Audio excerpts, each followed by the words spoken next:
ஜனவரி 31.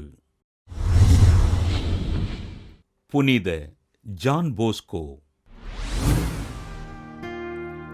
Italy நாட்டின் Turin நகருக்கு அருகில் அமைந்திருக்கும் பெச்சியில் வாழ்ந்த பிரான்சிஸ் போஸ்கோ மார்கரெட் ஒச்சி பெற்றோருக்கு கிபி 1815 ஆண்டு ஆகஸ்ட் 16 பிறந்தார்.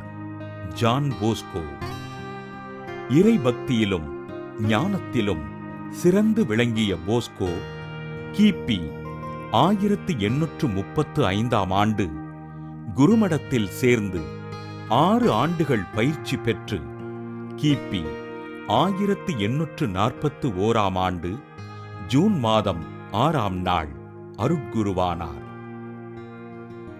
இத்தாலியின் டியூரின் நகரில் வாழ்ந்து இறைப்பணிகளைச் செய்த அருட்தந்தை போஸ்கோ சிறையில் இருந்த இளைஞர்களைக் கண்டு அவர்கள் சிறையில் இருப்பதற்கான காரணங்களை ஆய்ந்தறிந்தார்.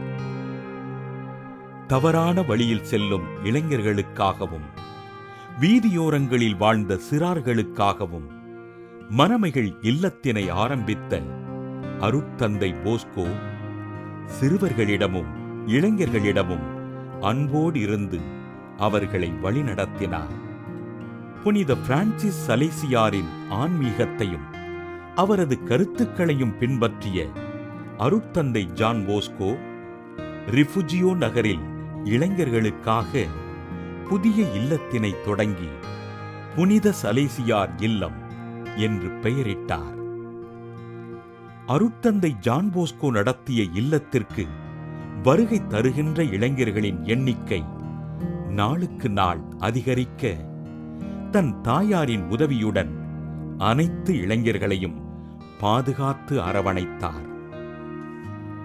ஆண்டவரின் அன்பினை இளம் பருவத்தினருக்கு எடுத்துரைத்து அவர்களை அக்கறையோடு வழிநடத்திய இவர் இப்பணியினை அகில உலகமெங்கும் விரிவடையச் செய்வதற்காக கிபி 1859 ஆண்டு சலேசிய சபையினையும் கிபி 1871 ஆண்டு கிறிஸ்தவர்களின் சகாயி மரியின் புதல்வியர் சபையினையும் தோற்றுவித்தார்.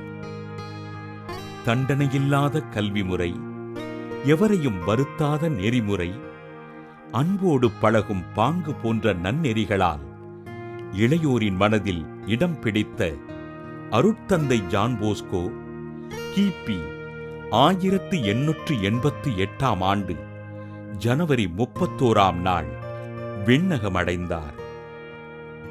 இளைஞர்களின் நல்வாழ்விற்காக தன் வாழ்வினை அர்ப்பணித்து வாழ்ந்த அருட்தந்தை ஜான் போஸ்கோவினை திருத்தந்தை 11 பத்திநாதர் கிபி 1934 ஆண்டு ஏப்ரல் 1 புனிதராக உயர்த்தி இளைஞர்களின் பாதுகாவலராக அறிவித்தார்.